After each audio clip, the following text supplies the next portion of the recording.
If after 11 months of this stupidity you are still a MAGA supporter, please just scroll up. Nothing I'm about to say will make sense to you. There is a showdown. Did you go? Okay, good, thanks. The rest of us, Republicans, Democrats, Independents, Green Party, people who didn't vote, and anyone else I missed, there's a showdown that's taking place between the House Oversight Committee, led by Robert Garcia, a Democrat from California, and the Department of Justice over the Epstein files. I'm going to tell you about that in a second. We have some really crazy things going on. Trump signed, I guess, an executive order number 7,486 to reduce fuel economy because it will make cars cheaper. The number of things wrong with that statement, I could spend 17 hours, but you're not MAGA, right? So you understand this.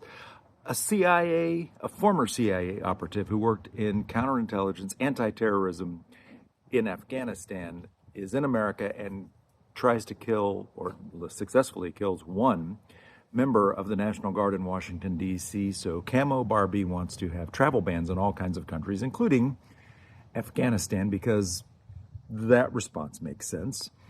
And we're starting to see some things take place. Mark West is sort of leading the cry against Pete Hegseth, who remember the Signal Gate that happened when he released war plans on Signal, and some members of the media were involved, and of course, so then it all came out. Well, then we got our asses kicked in Yemen by the pirates that we were supposedly, the Houthi rebels that we were supposed to be fighting, because they already had our war plans.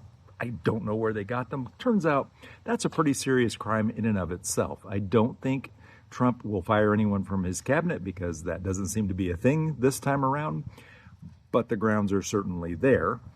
And here we go. Robert Garcia, who is doing heroic work on this Epstein file case. He's the one that spearheaded the effort to get the petition signed, that everyone but one in the House and all senators signed, to demand the release of the Epstein files, and anticipating that those files are going to be heavily redacted by the fact that the FBI spent $1 million in overtime redacting them.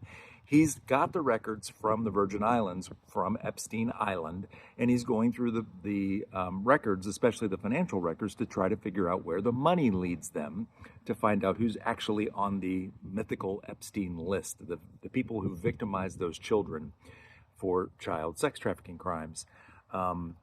Of course, the House is working, the Department of Justice is working very hard to cover this up. They had all the files. They know everyone who was in it, because Pam Bondi went through it, and Kash Patel, the head of the FBI, they went through it. They told Trump, you can't release these things because your names are all over them, and then we haven't seen them.